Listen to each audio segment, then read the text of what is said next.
الحمد لله رب العالمين الرحمن الرحيم مالك يوم الدين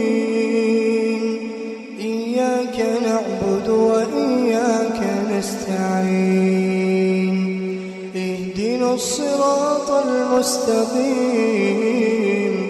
صراط الذين أنعمت عليهم غير المغضوب عليهم ولا الضالين آمين. كنتم خير أمة أخرجت للناس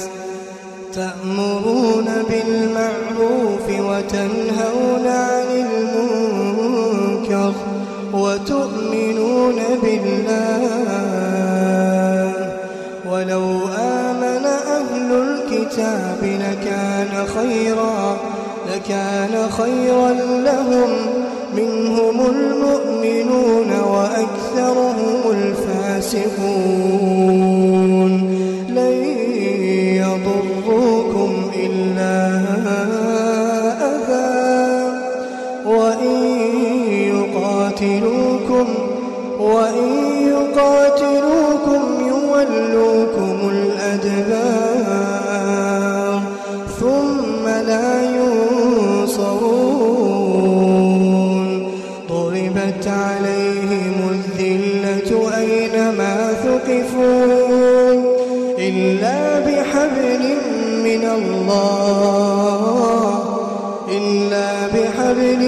من الله وحبل من الناس وباءوا بغضب من الله وضربت عليهم المسكنة